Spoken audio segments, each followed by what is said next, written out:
Welcome back to the Marcus Milione podcast. I am, in fact, your host, Marcus Milione. On today's episode, I'm going to discuss personal finances, my views on saving, investing, budgeting, setting yourself up for future success. But before we get into that, there were some questions on the last episode, kind of a wide range of topics, but I figured I would address them and talk through them, give my points of view, and maybe you guys can take from that what you will. So, first question from Daniel Mace. He asked me to touch on the comparison of going through the educational system compared to taking other routes, which wouldn't generally be considered typical. And, this subject of the educational system, specifically, in my eyes, higher education, is one that, I feel pretty passionately about. And it kind of drives me crazy at times because I view the higher education system as, high value signaling, value signaling to potential employers, value signaling to potential networks. And essentially, the way the higher education system has evolved is you need to go to a top tier school in order to really just benefit from that school's alumni network, right? So, do grades matter in school? Yeah. But I think if you ask a lot of people who have gotten jobs outside of college, right? Specifically, in the big sectors like finance, consulting, marketing, stuff like that, generally a lot of people will just tell you that they got their job through connections. When you submit these resumes into, the portal that these companies put up online, it's entering a black hole. That's not to say that you can't get a job doing so, but it's extremely difficult. And to my point further, unless you have one of these top tier degrees, coming out of that black hole of resume submission is going to be extremely difficult. So that's how I kind of view the higher education system. It's been, whether it was set up to evolve that way or not, value signaling to future employees and other networks. So, non-traditional routes, say the trades, I even put software engineers into this group because both the trades and being an extremely talented software engineer will open a lot of doors for you without you having to go to college, right? It's mainly just you proving that you can build good things. You can build things that work. You can solve problems with what you build. And the more that you build up that portfolio of projects and different things that you've built over time and submit them to maybe places you want to work or you want to start your own business, using that skill, it can get you out of that, I need to go to a top 10 school in my concentration in order to get a very good job out of college. And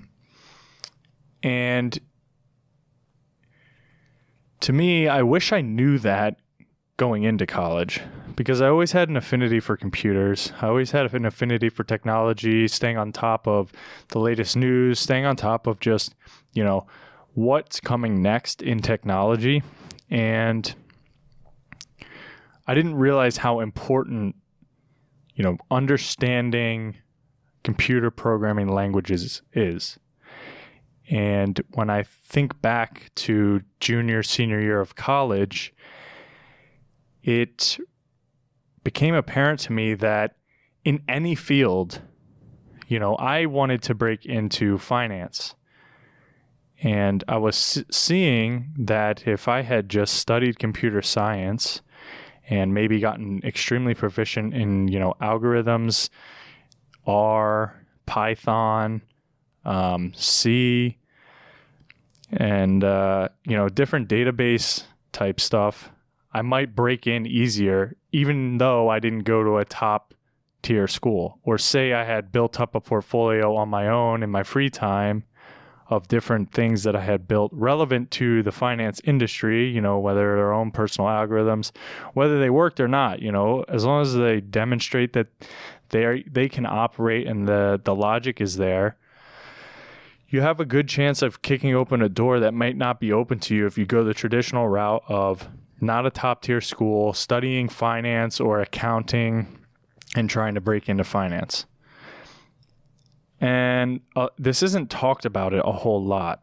I guess it kind of depends on what your parents teach you or what your school counselors teach you in high school. But I think for a majority of the people my age, it was always, follow this certain path and this is the way it's always been done, which is a quote that I hate more than anything. And this is how it should be done. Do this, and you'll, get your single family home with white picket fence, perfect, typical life. That might have been cool in like the 1960s, coming out of World War II and having that generation strive for that. But, a lot has changed since then. And I see it in my generation that there's a lot of people unhappy in what they're doing because they followed that typical path without knowing what other options were available. I something I'm still learning about and kind of exploring right now is the whole making money as a creative. Whether you're creating art, creating content, creating, things people consume. There's a large world out there that is extremely lucrative that isn't talked about. And I know that we hear about some people making, so much money, and it could be survivorship bias. Yes. But why kill that dream for anybody? Why not expose people to, you can make a living doing this if you want to, in the same way as you can make a living being an accountant if you want to, right? Why pigeonhole people into, the so-called safe jobs that have always been around and might lead to them being unhappy? So the typical route is, I guess different for everyone. It kind of depends on who taught you what the typical route is, but it generally goes the same of do college, complete it, get your degree, go work for a company for X number of years, maybe hop around a couple times, but generally stay in the same industry, try to climb the corporate ladder, and eventually, retire when you're 65, 70, and then die. That seems pretty terrible to me. So it was always in my head of, hustle as many different ways as you can, generate as many different income streams as you can, figure out a way to get yourself out of that, what I had just described. So I talked about computer, engineers, programmers, and the arts, kind of creatives. The other thing that people don't really talk about is the trades, right? Like plumbers, electricians, welding, stuff like that, right? Not only can you make decent money off the start without a college degree, but if you have the drive and you have the business sense, entrepreneurship inside of you, own the plumbing company, own the electrician company, because now you took a skilled job that you trained for or apprenticed for. I don't fully understand how that works, but I know that you spend time just becoming very good at your craft. But now you've taken that and you own the entire process. Something that was always taught to me was just you want to own the means of production, right? So if your final product is, as a plumber, solving plumbing issues in residential single-family homes, and you cover a 75-mile radius, and you start out as your apprentice plumber at XYZ company, you work, you get a rapport with clients, you have repeat clients, you start to build relationships. If you have that business sense in you and you are eventually, a regular plumber, I don't know the titles, I'm sorry if I'm offending anybody, but you are a regular plumber. And then you have the business sense to go, why am I not the guy paying my paycheck? Why am I working for another guy who might be a little bit better at me than my job at my job than me, but is making, a lot more money than me because he's taking a percentage or a portion of all the revenue generated by the work that me and my other guys are doing. So you say, I'm going to go out on my own. Is it extremely risky? Of course. But in a thing like the trades, the work will always be there. Now you got to figure out how to sell. You got to figure out how to upsell. And you have to figure out all the different business stuff. Insurance, incorporating LLC, S Corp, C Corp, like the different pass-through on taxes. All that is on your shoulders now. But if you figure it out, there's a large payout at the end if you can generate clients, generate people working under you, start to take a percentage of all those sales, right?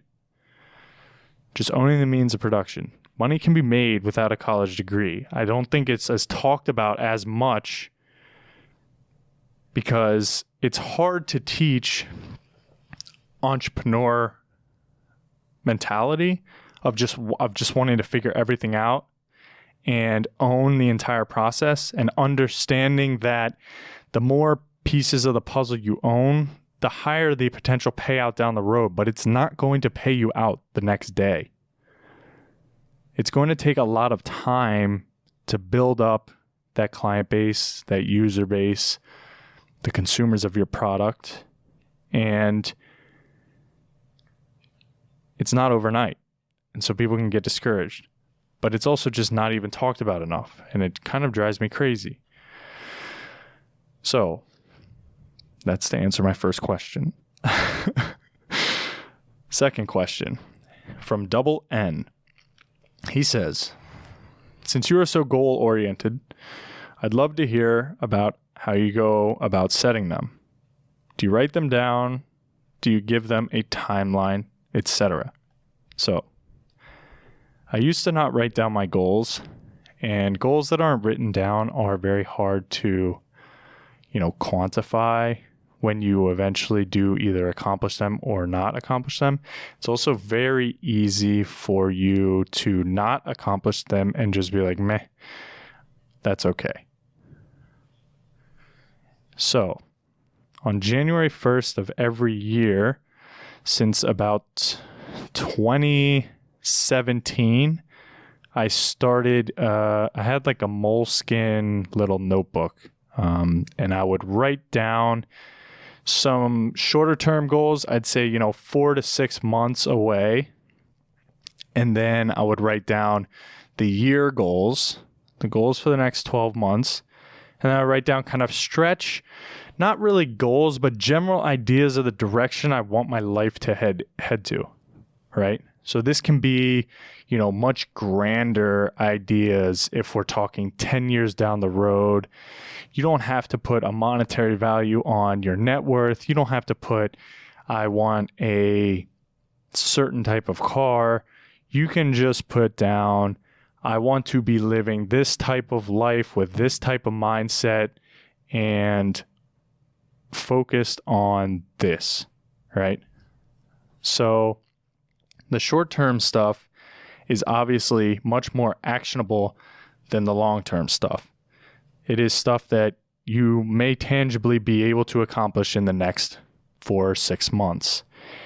And the way all of this works is those short-term months, the short-term goals that are 4 to 6 months away, and even 12 months away, need to be building blocks that are helping you climb to the 10 plus year goals that you have written down. Even though it's not a specific thing that's written down there for 10 plus years, how, when you look back at the 4 to 6 months and 12 plus months, how are those allowing you to take the next step up to get to year 10? So that's how I would look at it. Now, life is constantly changing, and where you think you are going to be in 10 years today is most likely not going to be where you are in 10 years because things change, your mindset changes, different factors and variables will enter your life that you didn't account for and you cannot account for. Things happen that are out of your control. You know, you might fall out of love with a certain passion that is no longer on your list, and that's fine. And it's also fine to come up on month 6, look back at your list and go, damn, I accomplished one of these things. That doesn't make you a failure. And I think it's honestly good that you're looking back on a list where you can cross off one thing instead of not having a list to look back on and thinking to yourself like, oh, I mean, I had that goal, but never really never had it written down anywhere. And to cross off that one goal is better than not having anything written down at all, because once you write it down, to me, it's like, okay, we're like putting this in stone and we're putting this in motion. This is subconsciously going to be with us in the decisions that we make. That's all I have to say about that. So, third question. Rupert is tough. He wants to know about running. Running. Funny. I hate running. Well, I used to hate running a lot, right? So when I got to college, we had a conditioning test.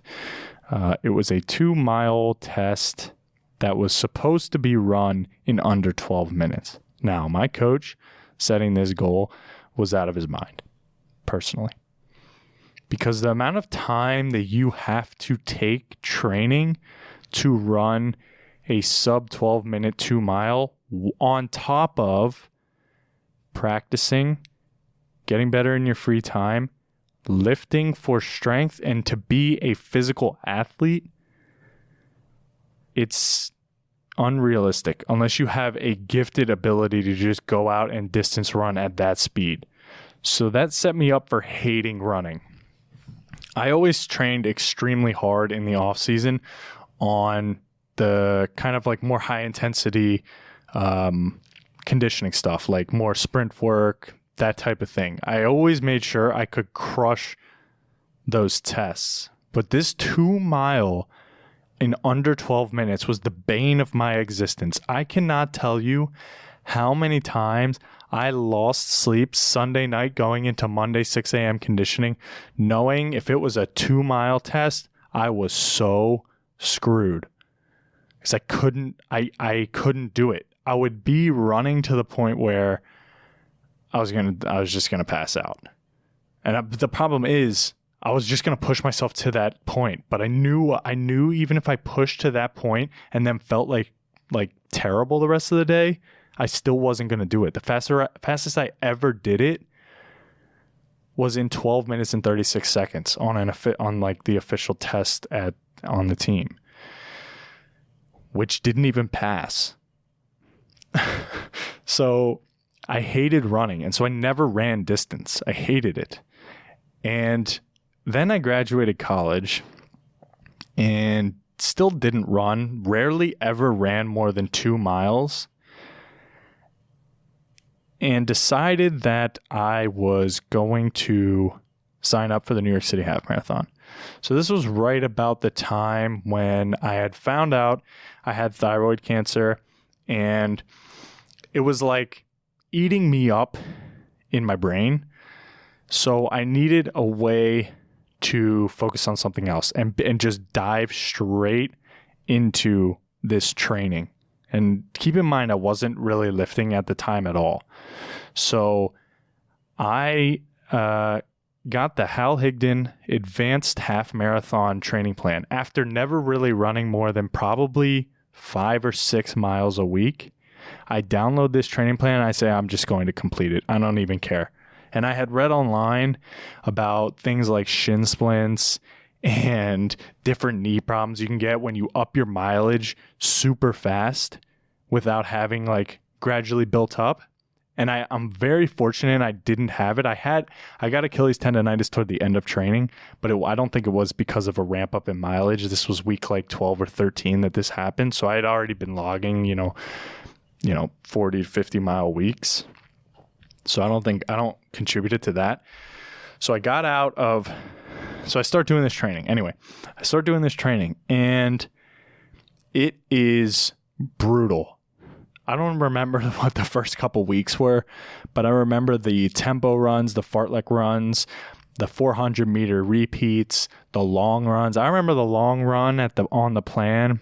I don't know what week we were at. It had to have been like 8 to 10, week 8 to 10. I had to run like 16 or 17 miles. And I'd never really done more than 10. And at this point, it's not a fast run, but it's still like setting out for that long. I knew it was going to take me, well over an hour and a half. I was like running around the entire lower Manhattan, pretty much. I started on the east side, went all the way down the east side path, down to Battery Park, and then up the west side path to like way up there, over, and then back down to my old apartment on the east side. It was whack. And I wore a hoodie for it. It was terrible. I chafed my nipples right off my body. But so I just dive right into this running plan.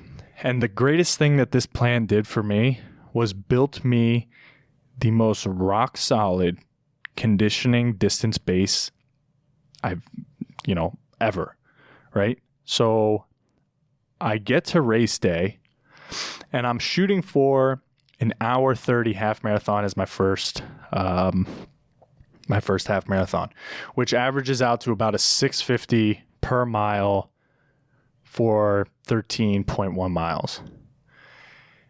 And I had hit all my goals in training for the most part. I had a couple days I had to take off. I had a couple days where I missed my time mark, but going into the race, I knew I had the endurance to run the hour 30 half marathon. So let's just take a step back from race day. It's the night before, and I don't really know how to prep for the race as far as eating. I had read online, you don't have to carbo load super hard, blah, blah, blah. And I end up getting like a shredded Brussels sprout salad that like didn't taste right when I was eating it. And I ate like a good amount of full fat Greek yogurt. These are two crucial mistakes, as I will later learn. I got to mile 4 on race day and my stomach was so bubbly and I was about to cry because I was on pace. And I remember being hit by the most intense like urge to go to the bathroom I've ever experienced in my life, to the point where I had to like pull up and off to the side and like walk because I was like, I might literally shit my pants. And I was so mad because I was on pace, but I was ahead of time, but I didn't have a ton of time to give. And I knew, we're at mile 4. I knew we had a long way to go.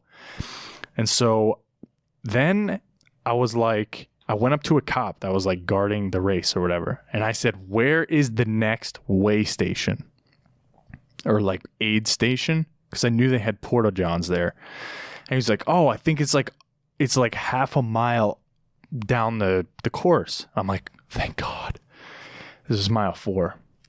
And so I get to the next weigh station, and I either missed the porta johns in my hysteria or they didn't have them. And so the next one was 2 miles away. So I had a total of about 3 miles from the time I got my first urge to literally nonstop go to the time I got to the aid station. So I get to the aid station. I am falling off pace now. I'm either right at my pace or I've dropped a couple seconds behind. And in my head, I'm like, okay, I might still be able to pull this off depending on how fast we can get in and out of this aid station. So that happens, goes fine, whatever. Didn't lose a ton of time there. And I'm back. And I'm still moving pretty fast, but I'm right on pace. And then I get hit again. Moral of the story, I get hit with 2 more crazy urges to go to the bathroom where I had to pull off. And I end up finishing the race at an hour, I think 42 or 43. So I missed, goal by 12, 13 minutes. Super disappointing. But, it taught me that pre-race nutrition is extremely important. So fast forward, a month, I think it was, and I signed up for the Philadelphia Broad Street 10 miler. And I was so determined to run under 650s at this race that I was so mad about what happened at the New York City Half Marathon that I fasted for 24 hours before the race. So like complete other extreme, but this is how I do things. So I fast for 24 hours before the race, and on the starting line, I take a 200 milligram caffeine pill because I'm like, this thing's about to juice me up and we're going to crush this. And crush it I did. It was freezing cold, pouring rain. I had run 3 miles in Pegasus Turbo 2, Pegasus, the original Nike Pegasus Turbo 1s at the time. This was my first introduction to the shoe. I knew you weren't supposed to race in a shoe that you hadn't run in a lot, but I said, screw it, I'm doing it anyway because the shoe felt so fast. And I crushed this race, 10 miler in Philly in the rain. And I think I averaged like 6:46s. And that's when I kind of got the rush of like, it is so fun to just feel like you're flying, which isn't even flying if you're a runner, but whatever. It was fun for me. So then, I fell out of running for a little bit. I would run, 4 to 8 miles a week. Wasn't real, like, I don't know. I just kind of took a small break and was figuring out, at the time I was like moving into my new apartment with my brother. And then I flipped the gear into, I want to lift to look good and lift to get bigger, but maintain a level of running. So I started just, running 2 miles to warm up and then running 6 miles. And then we go into the cut, and on the weekends I'll run, 6 miles Saturday, and then longer on Sunday, sometimes doing 13 and still doing quick mileage. So it just got to the point where I would push myself more and more. And now going into this cut that I'm starting on April 1st, I'm going to incorporate the cut with me training to run a sub 36 6 mile. So that'll be, sub 6 minute miles. And I just want to try it. I want to see how it is. I want to experience that feeling of pushing myself to the point where I don't think I can go any further, and then taking that next step. And I think it's a really good point in just how the body operates. If you think about fitness in general, your greatest, growth is going to happen when you're super uncomfortable. It goes for life. As soon as you start to get pushed to that point where you just want to quit because it's so uncomfortable and you don't want to go anymore, or your heart is like beating in your ears and your lungs are on fire, but you have a mile more to go. And that's that growth period. That's where it's like, all right, baby, we're taking this to the next step. And next time it's going to be a little bit easier. It's still going to suck. It's going to be a little bit easier. And then, 6 months down the road, this shit is going to be cake. We're going to be walking through this pace. And then your base builds. So that's kind of me running.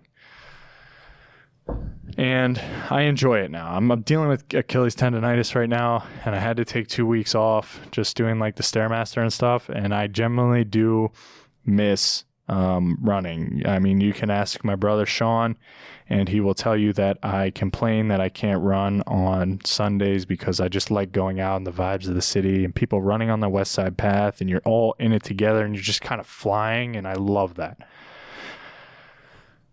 So that's it for the questions. I took a bit longer on that than I had expected, but the whole podcasting thing is new, so it's going to take some getting used to just how the episodes flow. But the main topic of this episode is personal finance, setting yourself up for success long term. And I want to start this segment kind of with like steps of, nothing about personal finance and you want to set yourself up for future success. This is kind of an idea of what you should be doing in stages to get yourself on the right track. Now, I was very fortunate to have parents that understood how to handle money. As far as savings, investing, managing, not buying like stuff you can't afford, that type of thing. They're very, very, very good at that. And I realize a lot of people don't benefit from that because it's very easy to get caught up in trying to appear like you live a life that you don't live, and buying things on credit cards and running up debt and having no investments and having negative net worth and being underwater on your mortgage. That is all very easy to get caught up in. So, step 1, build an emergency fund. So everybody's emergency fund is going to be a different size, right? But for most people, 3 to 6 months of expenses is pretty good. So that worst case scenario, you lose a job, something happens to a family member where you got to take time off work, you can survive for 3 to 6 months while plotting your next move, right? A larger emergency fund, say 9 to 12 months, might be warranted. If your income is like super uncertain, like you lost your job and or you got injured and you don't know when you can get back to work. But generally shooting for 3 to 6 months living expenses would be good. And that brings us to the next point of debt. Debt with the wrong interest rate is a killer of net worth. So credit cards being something that has those extremely high interest rates, 15, 25% APR, that will kill your ability to accumulate wealth. And it's a very big deal. You should prioritize paying that debt down as fast as possible and first. Do not carry it. Do not pay interest on it. You want that gone to zero ASAP.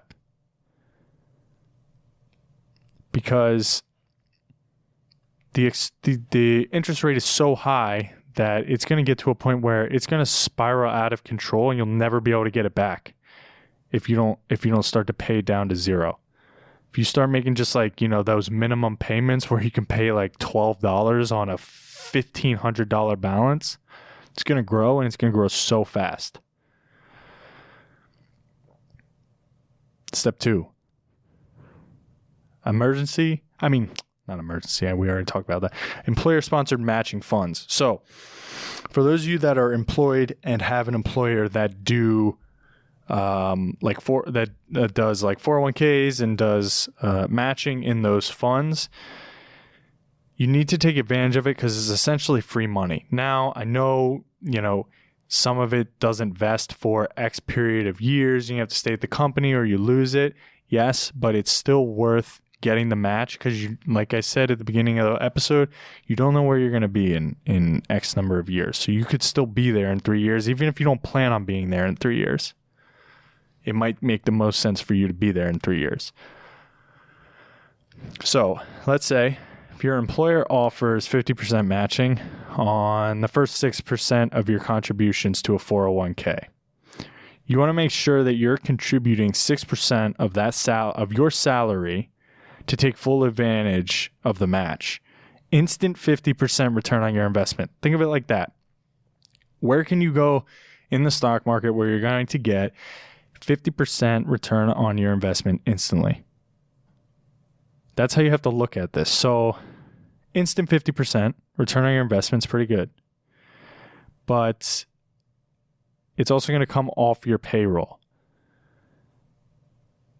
So take that into account when you're looking at your lump sum payroll and you're just starting your 401k out. You're going to have to deduct whatever's getting distributed to you after each pay period will now have the 401k deducted.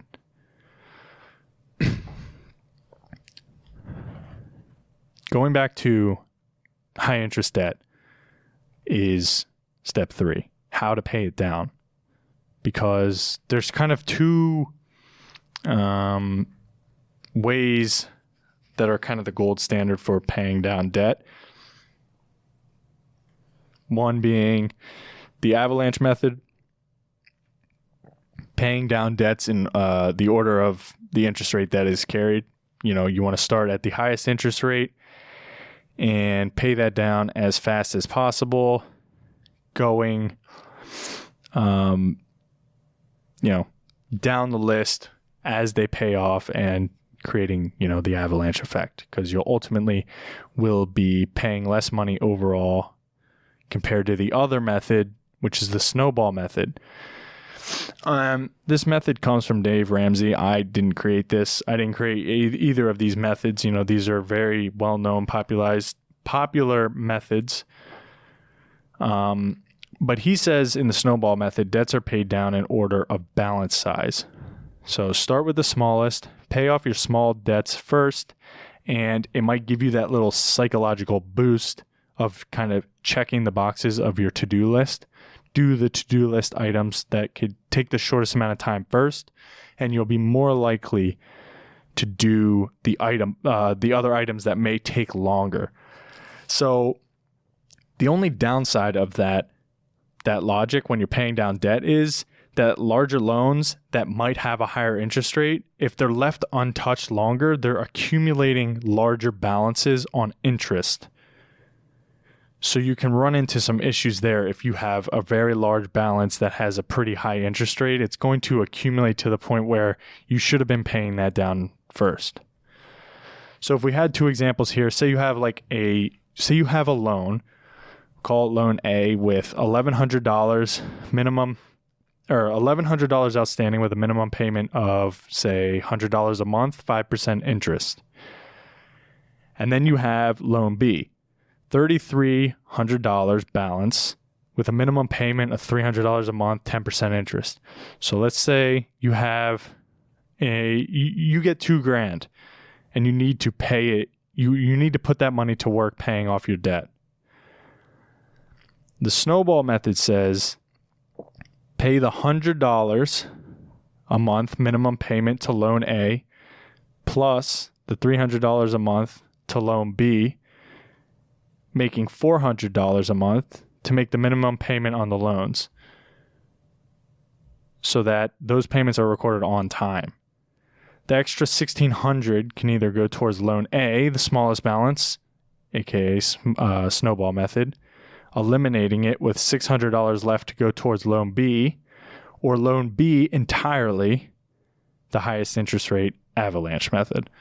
So that's a good way of thinking about it. Both methods work. The moral of the story being, just pay off your debts as fast as possible when the interest rate is out of control. This doesn't this doesn't apply to debts where you might have a mortgage with a lower interest rate and it's an asset that's appreciating and you're leveraged in a safe, smart way. This is applied to high interest debt that is eating away at your ability to save money. So step 4, contribute to an IRA. So contributing to an IRA has a lot of benefits, and general consensus is that you want to save about 15% of your gross income until you reach that annual limit of $6,000, right? So do the 15% until you reach the $6,000. Some people are fortunate enough to just, do the lump sum $6,000 at the beginning of every tax year. It's your preference. There are 2 different types of IRAs, and people get tripped up on this. And I advise you to look into it yourself. Do some research on what these 2 are. One's called a Roth and one's called a traditional. Both have different tax benefits, but the grand idea being just contribute at least 15% to an IRA. Think of the money as your future self money. You can't touch this money until you're like age 50 something, I think. 54 and a half, maybe 55. Could be wrong on that. Don't quote me.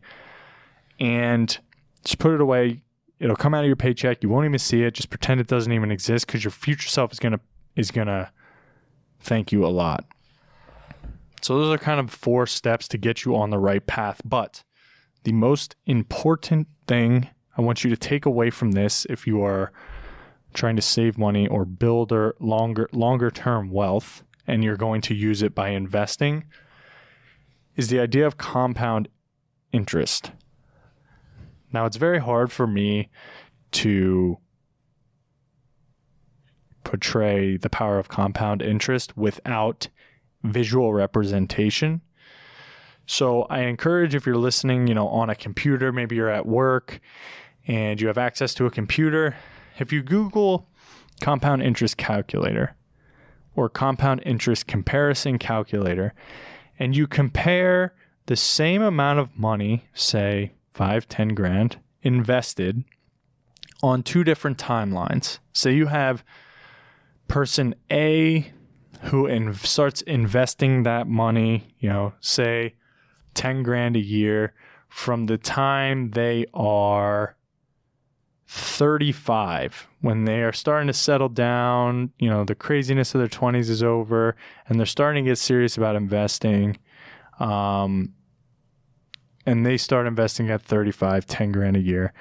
And then you have a different, option B being somebody else who is thinking about their future a bit more, isn't so caught up in, spending a lot of money when they're young, wants to set themselves up for future success as much as possible. And they start investing that 10 grand a year, 10 grand a year, even $100 a year at 20 or 21. Just keep the initial investment amount the same for them both when you run the simulation, and you're going to be mind blown at how much more money the person has who started early, even 5 years earlier. Compound interest is I think Einstein said it's the 8th wonder of the world. It truly is an insane thing to look at on those graphs that are produced by those calculators, at how much of a head start you can get yourself. So if you're young and you're listening to this, say maybe you're just turned 18 or you're not 18 yet, and your parents would help you out getting started, start early and start investing early with the power of compound interest. Now, there's probably going to be people listening that are, different they invest in different asset classes. That's not the market. It's not the stock market. So, they're not assuming 7.5% returns annually over, 30 years. And that's fine. Maybe you're investing in real estate, something like that. The point is to just start saving and putting your money to work for you quickly. And that segues to my next point. Money is the biggest tool in the world. I've talked about this before, that the more money that you have, the more that you can do. You can buy time for yourself.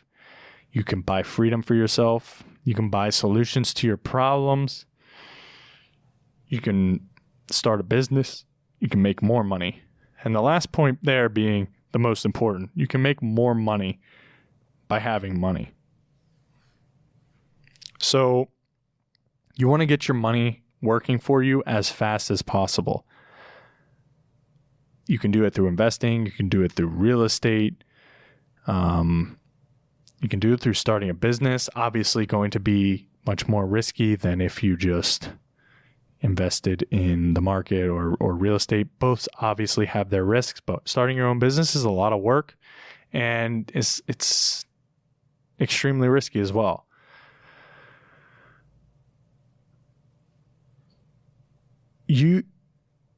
When I talk about saving and investing with a lot of people, or people that, may not share the same mindset as me, I'm often usually met with the counter argument of, but I have to live my life. Like, I have to enjoy it when I'm young. And I don't really have a counter argument for that. Majority of the time I'll just say yes, but when you're young, you can really set yourself up for a leg up as you get older. And that leg up's going to include more freedom, less stress, if done correctly on the money front. I can't speak on, the other things. I'm just saying you'll have more money to do and handle your life, so you won't be stressed out as much about bills and unexpected expenses as you would if you just wanted to live your life, spend all your money, had credit card debt all through your 20s into your 30s, and then you're starting at zero in your 30s. And I look at, you hear people in their 50s, 60s that have no savings, and then, now their children are taking care of them, and they become a burden kind of on that family of the children that they now are relying on. And just think like, is that the position you want to be? You want to rely on your kids to pay for everything when you're older? Because I know for me, that's not what I want. I want to continue to be able to provide well past the point of me being dead. So yes, you can enjoy your younger years. Just do it in a way that's being smart enough to know that the fast, crazy, lifestyle that you want to live when you're young isn't always going to be what you want to do for the most part, and that eventually saving and having money and having financial security is going to be a more attractive play for you at some point in life. And in doing so early, saving and stuff, you don't have to give up that entire aspect of your early years. Like it doesn't have to disappear. There's balance in everything. A little bit of each, everything in moderation, and you'll be all right. You'll just have a major leg up on the people that are starting at zero, 35 plus. And that's kind of the point. That was the point of this episode, was to just kind of give you an idea of how you can put your money to work, how you should use it and manage it so that you have the highest chance of success, if that is something you consider, a requirement to be considered successful. But I'm going to wrap up that episode, or this episode 2 here. and hopefully in the future have a guest on. I would like to have my father on, but I don't know when he's going to get up to New York City next. I think he's got a pretty cool life story that we could talk about. You might hear, some similarities between us both. I'm very much like him. I'm very much like my mother. And so I'm trying to do maybe 2 episodes a month, and we'll try to continue to talk about subjects that you guys want to hear about. So if you're listening and you've made it this far and you have a subject or a question you would like me to answer, please feel free to either DM me on Instagram or you can comment it down below here, and I will make sure to get to it either on an episode or I'll just respond to you individually, and we can just make this a thing of open dialogue. Thank you so much for listening, and I will catch you all next time.